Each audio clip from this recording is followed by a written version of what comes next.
अब देखिए 8th question. इस क्वेश्चन में आपको रिलेशनशिप निकालना है बिटवीन ए एंड बी के बीच में, और फंक्शन आपको डिफाइंड है f of x equals to, ये दो फंक्शन आपको दिए हुए हैं। आप देखो लेस और ग्रेटर देन वाली कंडीशन है और कॉन्टिन्यूस क्वेश्चन में बोला हुआ है ये कॉन्टिन्यूस है। बस हमने रिलेशनशिप निकालना है ए और बी का, ठीक है, at x equals to 3 point पे। तो सबसे पहले हम किस पॉइंट पे चेक करना है, एट एक्स इक्वल्स टू 3 पे ना, तो 3 पे लेते हैं। अब सबसे पहले हम लेफ्ट हैंड लिमिट, क्यों, क्योंकि लेस और ग्रेटर देन का कंसेप्ट है, तब हम लेफ्ट हैंड लिमिट और राइट हैंड लिमिट का यूज़ करेंगे। तो लेफ्ट हैंड लिमिट जब निकालेंगे तो उसके लिए क्या लेंगे, limit x approach to 3 negative इसलिए क्योंकि लेफ्ट हैंड लिमिट है।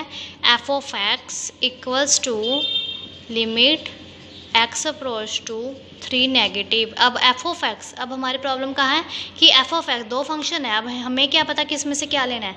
तो अब हमें चूज़ करना आना चाहिए कि कैसे चूज़ करना है। जब भी लेफ्ट हैंड लिमिट आए हमेशा लेस देन वाला फंक्शन ही चूज़ करना होता है। लेस देन, इन दोनों में से लेस देन किस पे है, ये ग्रेटर देन का निशान होता है, ये लेस देन का निशान होता है। तो लेस देन वाला फंक्शन ये है ना, तो हम यानी कि ये वाला फंक्शन, सबसे पहला वाला फंक्शन लेंगे ए एक्स प्लस 1, ठीक है, ए एक्स प्लस 1, ये हमने यहाँ पर फंक्शन ले लिया।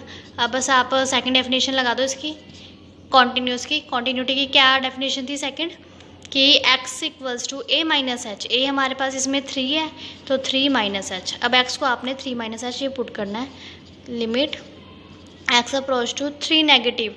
अब देखो जब आप यहाँ x को 3 पुट करोगे, 3 इक्वल्स टू 3 माइनस एच, ठीक है, 3 माइनस के 3, ये मैं 3 दे लिया तो 3 माइनस 3, यहाँ एच यहाँ पड़ा ही हुआ है माइनस के, तो 0 इक्वल्स टू एच, ठीक है। 0 तो वैसे ही पॉजिटिव ही होता है, तो एच की वैल्यू क्या आ गई, 0, ठीक है। तो अब आप एक्स की जगह यानी कि आपके पास जो वैल्यू आएगी एच की फॉर्म में आएगी, तो ए इंटू यानी कि एक्स को जब मैं 3 माइनस एच पुट करूँगी वो लिमिट एक्स की जगह एच में चेंज हो जाएगी, ठीक है। यहाँ पर मैंने पुट कर दिया +1। अब इसको मल्टीप्लाई करवा देते हैं हम अंदर, limit x h approach to 0, 3 a minus के ए एच प्लस 1, ठीक है। इससे ज़्यादा सॉल्व नहीं हो सकता। अब हम क्या करते हैं, जहाँ जहाँ एच है वहाँ पर 0 पुट कर देते हैं, क्योंकि आपकी जो लिमिट है एच अप्रोच टू 0 पे जा रही है, यानी कि एच की वैल्यू 0। अब पुट करेंगे तो इसमें एच नहीं है तो ऐसे ही रहेगा, इसमें एच है तो ये 0 बन जाएगी पूरी टर्म। अब ये पूरी टर्म 0 बन गई तो कौन बचा अकेला यहाँ पर, +1, ठीक है, ये वाली टर्म 0 बन गई है। अब आपके पास, अब जब हमने एच पुट कर दिया तो यहाँ से लिमिट भी गायब होगी, तो अकेला कौन बचा, 3a + 1।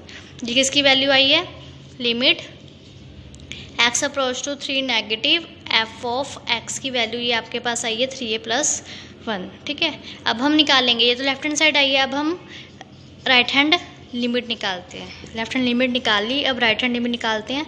वो कैसे निकालेंगे, वही same, limit f of x approach to 3, left hand limit में 3 नेगेटिव लेते हैं, राइट हैंड लिमिट में 3 पॉजिटिव लेंगे, ठीक है, is equals to limit x approach to 3 plus positive f of x. अब फिर दोबारा एफ ऑफ एक्स चूज़ करना है कि इन दोनों में से एफ ऑफ एक्स कौन सा लेना है। तो एफ ऑफ एक्स चूज़ करने के लिए आपको बताया था, हमें राइट हैंड में हमेशा ग्रेटर देन वाला लेते हैं। राइट ग्रेटर देन वाला का मुँह ये वाला है, तो यानी कि ये वाला फंक्शन के साथ ये कौन है, bx + 3, तो बस हमने चूज़ कर लिया bx + 3। तो आपको ऐसे चूज़ करना है। लेस देन के लिए जो लेस देन के वाले निशान है उसके सामने जो फंक्शन है वो लेफ्ट हैंड लिमिट के लिए यूज़ करेगा, और जो राइट हैंड के लिए हम ग्रेटर देन वाली वैल्यू का यूज़ करेंगे, ठीक है। तो bx + 3 हमने यहाँ पे चूज़ कर लिया। अब सेम सेकंड डेफिनेशन लगाते हैं कॉन्टिन्यूटी की। x को हम पुट करते हैं a + h, यानी कि 3 + h, ठीक है। अब चाहे आप यहाँ से h की भी वैल्यू निकाल सकते हो, क्योंकि लिमिट पुट करेंगे तो x h में चेंज हो जाएगा। तो जैसे मैंने x को यहाँ पे 3 पुट करा, इक्वल टू 3 + h, 3 माइनस के 3 इक्वल्स टू h, 3 माइनस 3 कितने होंगे, 0, तो h की वैल्यू 0 आई ना, तो यानी कि जो आपके पास जो लिमिट आई है वो h की 0 आई है। तो इसको बस सॉल्व करना है आपने। देखो कैसे करेंगे, अब limit h approach to 0, b का b, x, b के साथ क्या है, x की वैल्यू आपके पास क्या है यहाँ पर 3 + h है ना, तो 3 + h यहाँ पे पुट कर देते हैं, प्लस के 3, ठीक है। अब मल्टीप्लाई करवा देते हैं अंदर, 3b + bh + 3, लिमिट कहाँ जा रही है, h अप्रोच टू 0 भी जाएगी, क्योंकि हमें h की वैल्यू भी निकाल के आए हैं, 0 ही आई है।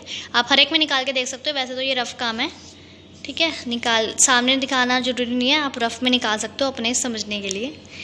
अब h को जब आप 0 पुट करोगे, कहाँ पर पुट करेंगे, h, क्योंकि h यहीं पर है तो यहीं पे पुट करेंगे ना, h 0 था, यानी कि ये वाली वैल्यू खत्म हो जाएगी। ठीक है, तो कौन सी वैल्यू बची, 3b + 3, 3b + 3 यहाँ पर बच गया। ये आपकी क्या आई, राइट हैंड लिमिट। अब दोनों की वैल्यू हम लिख लेते हैं। अब क्वेश्चन में उसने बोला था ये कॉन्टिन्यूस ऑलरेडी दिया हुआ है ये फंक्शन आपको। जब कॉन्टिन्यूस होता है तो डेफिनेशन क्या लगाते हैं हम कॉन्टिन्यूस की, लिमिट x अप्रोच टू, अच्छा 0 नहीं है, कौन सा है, 3 नेगेटिव है ना, तो 3 negative f(x) equals to limit, यहाँ पे लिख दो, गिवन है हमें f इज़ कॉन्टिन्यूस। ठीक है, कॉन्टिन्यूस कब होगा, जब ये दोनों को हम आपस में इक्वल रखेंगे। 3 positive f(x) equals to f(a). a का मतलब, यहाँ पर a का मतलब क्या है, 3 है, तो इसलिए यहाँ पे 3 लिख दिया। ठीक है, चाहे आप a लिख के अगले स्टेप में 3 कर सकते हो, a की बात है। तो अब ये थी हमारे पास left hand limit. Left hand limit कितनी आई थी, 3a + 1। लेफ्ट हैंड लिमिट ये आई थी 3a + 1, मैंने यहाँ लिख दिया, equals to right hand limit. Positive वाला है तो राइट हैंड लिमिट है, यानी कि ये राइट हैंड लिमिट क्या आई थी हमारे पास, 3b + 3, तो यहाँ पे हमने 3b + 3 ये भी लिख दिया। अब बात आई है f(3) की। f(3) तो हमें निकालना पड़ेगा। अब f(3) यानी कि इक्वल वाला केस। अब देखो लेस के नीचे आपको यहाँ पे ध्यान से देखो निशान दिख रहा होगा इक्वल का, ये इक्वल का निशान है, यानी कि x की वैल्यू जब 3 होएगी ना तो अभी आपने ये वाली वैल्यू उठानी है। x > 3 पे आपने ये वाली वैल्यू उठानी थी, लेस देन पर भी ये उठानी थी, और जब इक्वल है साथ में इसके नीचे तो ये वो भी ये वाली उठाएंगे। ठीक है, अगर मान लो यहाँ पे इक्वल होता तो हम ये वाली उठाते, बट इस क्वेश्चन में यहाँ पर इक्वल दिया हुआ क्वेश्चन में तो हम ये वाली वैल्यू उठाएंगे। तो यानी कि पहले मैं ये निकाल के दिखा देती हूँ आपको, फिर यहाँ पे पुट कर देते हैं। तो f(3) इक्वल्स टू यहाँ पर कितना आएगा, ax + 1। ठीक है, f(3) की वैल्यू, यानी कि जब आप x को 3 पुट करोगे तो आपकी वैल्यू आती है ax + 1। तो मैंने यहाँ पर f(3) ax + 1 लिख दिया, यानी कि अब यहाँ पर हम ax + 1 लिख सकते हैं। लेकिन अब x है क्या हमारे पास, यहाँ पर कितना है, यहाँ पर 3 है ना, तो हम यहाँ पे 3 पुट कर देते हैं। 3a + 1 इक्वल्स टू, ये सारी टर्म तो यहाँ पे पड़ी हुई है, 3b + 3 इक्वल्स टू, ये भी टर्म पड़ी हुई है। बस अब इसको सोल्व करना है हमने।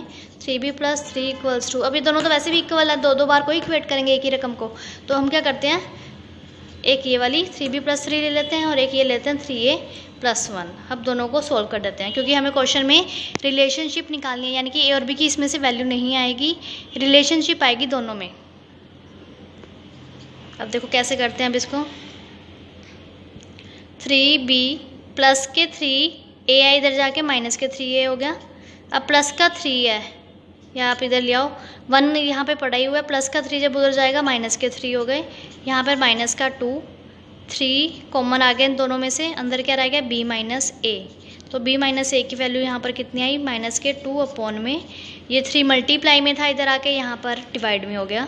ठीक है, तो b - a की वैल्यू आपके पास आ गई -2/3। अगर मैं इसमें से माइनस कॉमन ले लेती हूँ तो ये a - b आ जाएगा। ठीक है, इक्वल्स टू, उल्टा हो जाता है ना, जब माइनस का निशान a पे माइनस था, यहाँ पर जब मैंने कॉमन निकाला तो प्लस हो गया, प्लस का b था, यहाँ पर कॉमन निकाला तो माइनस का हो गया, तो यहाँ पर माइनस के 2/3 यहाँ पड़ा हुआ है, इस माइनस से ये वाला माइनस कैंसिल, तो आपके पास a - b की वैल्यू क्या आ गई, 2/3। या आगे थोड़ा लिखना है तो आप b को उधर भी लेके जा सकते हो, b माइनस में था, जब मैं उधर में लेके गई तो b प्लस हो गया 2/3। तो ये रिलेशनशिप आ गया a और b का। रिलेशनशिप होती है वो इक्वेशन जिसमें a और b दोनों इंक्लूड हो। अब इस इक्वेशन में आपके पास a और b दोनों है ना, तो आपके पास रिलेशनशिप आ गया। इस रिलेशनशिप को ही निकालने को कहा था क्वेश्चन में कि आपको वो रिलेशनशिप निकालनी है, यानी कि वो इक्वेशन निकालनी है जिसमें a और b दोनों हो। ठीक है, तो यानी कि a और b के बीच में 2/3 दोनों में डिफरेंस इतना है, तो यानी कि a और b का रिलेशनशिप आ चुका है। आई होप आपको मेरा ये क्वेश्चन समझ आया होगा। Thank you.